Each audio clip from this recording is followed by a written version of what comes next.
Oh man, this is like the umpteenth time we've talked about this, but because TSN loves incorporating this whole thing into their talk, I have been getting a whole bunch of requests to talk about it again, so why not go over it here. Taylor Hall. Yeah, Taylor Hall. Let's talk about Taylor Hall for the millionth time on this channel. Taylor Hall is probably going to be a free agent, and that is something that many people have talked about several times throughout the media. However, there have been a little bit more extenuating discussions that have been going on that have sort of steered the Taylor Hall story into a few different directions. One way is the Colorado Avalanche way, the other way is the Montreal Canadiens way. So let's go over things just in a little bit of a chronological order over here. Earlier on ESPN, this is an article published by Greg Wyshynski and Emily Kaplan. This was from a few days ago, but in it, they talk at length about Taylor Hall and the Colorado Avalanche, actually. It's interesting because the Colorado Avalanche are a team that just recently got eliminated from the 2020 Stanley Cup playoffs in the second round by the Dallas Stars in Game 7 after being down 3-1 and winning 2 straight to tie it. Yeah, that Finnish guy really kind of got on your nerves, eh? But they're a team that was already supposed to be a really good offensive team, a stacked team, as many people would say. A team that had a chance to win it all, but just got spoiled by, again, the same 24-year-old Finnish kid. But this team is a team that's got a load of cap space, and this team is a team that many people are saying could absolutely load up on a free agent or two on a one-year deal before Cale Makar needs a contract, before you gotta sign Connor Timmins, while you still have space to run the entry-level deals on players that probably are worth a lot more than just entry-level deals. Which is why, and this is written here on Spectre's Hockey from yesterday's article, Emily Kaplan notes the Colorado Avalanche are in a good position where they're ready to become a championship contender, but also have a decent amount of salary cap space to work with. She wonders if Avalanche GM Joe Sakic will revisit the interest he had in Arizona Coyotes left wing Taylor Hall, or make a pitch for St. Louis Blues defenseman Alex Pietrangelo. We already talked about the Pietrangelo thing, so if you wanted to see a video on Alex Pietrangelo, maybe to the Colorado Avalanche, check out the channel, man. I got your back. We talked about this already. But the Taylor Hall route to Colorado is definitely interesting, and it's certainly not the first time we've brought it up. Last time we talked about Taylor Hall, we spoke about how... Okay, no, it wasn't the last time. The last time I think it was we talked about how the Arizona Coyotes gave him a low-ball offer. 2 times ago, I believe, when we talked about Taylor Hall, we spoke about what Elliot Friedman said, where he said that he would feel that Taylor Hall probably would not care if he goes over for a cheaper contract as long as he goes to a winning team, because what he's focused on is winning. He's got money in the bank already. Probably take all the money he's got from the New Jersey Devils and the Arizona Coyotes, put it all into an index fund, and then watch it boom to the moon. But this guy's kind of good with the money. What he wants is a winning team. So if the Colorado Avalanche, with their actually boatloads of cap space that they do have, that's actually kind of miraculous how they have it, what if they become Taylor Hall's new home?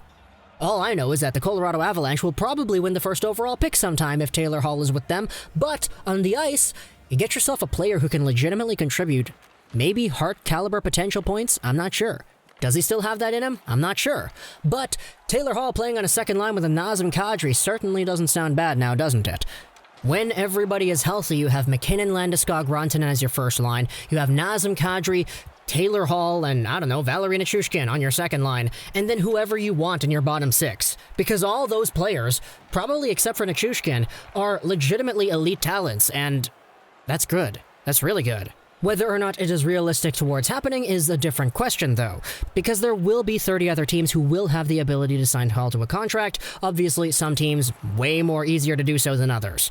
But a team that actually does have cap space is the Montreal Canadiens. And this is kind of where the whole Habs argument comes in, because there was a TSN audio clip from earlier this week where Darren Dreger came on and he talked about how Taylor Hall would be very interested in Montreal. Okay, so in this radio bite, he cites what Gord Miller said on TSN 690 as well.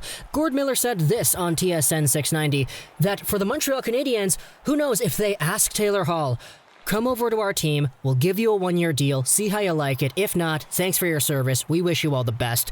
Miller said if he were Bergevin, this is how he would sell Hall to Montreal. We beat Pittsburgh in the qualifying round, gave Philly a run for their money, we have one of the best goalies in the league, one of the best defensemen in the league. Look at all these young kids we got coming up here, you can slot right here with us. Would Hall do it though? That's a different question. Is Montreal good enough in his eyes to sign for a year and try to win? I don't know. That is what Gordon Miller said on the radio, and to be fair, he's got a pretty good point. Montreal has a very good pitch that they can make about themselves to any pending free agent that may be interested. Hey, we were much better than we thought we were going to be. We were 8th last in the league, but we still made the playoffs. You don't see that happening every year now, don't you? And on Darren Dreger's own radio hit, which we linked down in the description below, so if you want to listen to that, go ahead. Actually, on a little tangent here, that clip actually talks a lot about Thatcher Demko and the Vancouver Canucks. And it's really funny to me because they use the Sportsnet 650 Brendan Batchelor call on the intro. I have not seen any of these TSN radio hits ripping the Sportsnet audio and putting it on their own website. You're breaking the rules here of the radio wars, man. You can't do that. Obviously, I'm joking, but that was interesting. Back to the topic, though. Darren Dreger on that same TSN 690 radio hit said this: I think Taylor Hall would be interested in the Montreal Canadiens. He likes playing in that environment. He's not afraid of the media, and all of those things. And a few of the replies to this tweet kind of go over it, but my initial thought, my immediate reaction to reading this, Taylor Hall, a left-wing guy, might like Montreal, maybe he wants to come over here. My immediate thought was, if we sign Hall, Domi, you're out. I'm sorry, buddy. You wanted to be here for a center position? Well, that's kind of out the window because Danault, Kotkaniemi, Suzuki have taken your job. You're served here as a left wing. And if Taylor Hall comes in as a left wing, hey, you're out of a job too. Sayonara, man. With all the rhetoric going around about Domi getting traded this and that from every insider ever, there's a lot of fuel to the fire that could ignite a possible Domi trade. And even though they may have the cap space to sign both a Domi and a Taylor Hall, who knows how valuable that kind of contract would be 2 or 3 years from now. Now, I know that Elliot Friedman reported on Hockey Night in Canada that Domi's agent Darren Ferris has already met with Marc Bergevin to discuss his client's situation, and he also says the agent confirmed Domi has not asked the Canadiens for a trade. But we'll see where things go from here, just keeping it out there. But when it comes to Montreal and Taylor Hall, you could honestly make the debate that the Habs can do it, which I do believe they can. It's just, I don't know if that would be the right move. The cap space, it probably works out because they got a lot of that. It's just, when you have a Taylor Hall who is already in his prime, who is already going to demand probably a somewhat reasonable amount of money for a guy who recently won the Hart and who probably can be a point-per-game guy on a good team, if he's willing to take a 1-year deal, I say there's nothing wrong with it. But if this goes into the long term, there is a question mark to be had there for sure. Because next offseason, the Habs have to re-sign Tatar, they have to re-sign Gallagher, they have to re-sign Danault, they have to re-sign Lehkonen, they have to re-sign Armia, they have to re-sign Jordan Wheel, which, I mean, that's not really a big priority, I guess. But they also have to re-sign Jeff Petrie too, and that's not a good idea to load up on money this year and kind of really screw your team over once those contract negotiations come down. So that's kind of why I say if it's a 1-year deal, you do it. But at the same time, if you're Taylor Hall, are you really accepting a 1-year deal? Who knows? With Colorado, it was a little bit different, especially because they're already a really, really solid team. But with Montreal, you have to make the pitch to Hall that he's going to be that guy.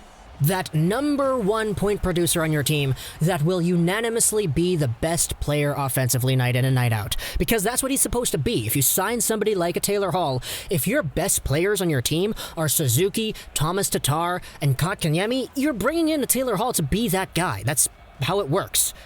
And I guess, if you want to think about the best case scenario, having a top 6 consisting of some variation of Tatar, Suzuki, Hall, Drouin, Kotkaniemi, Gallagher, that honestly, on paper, sounds like it could do some damage.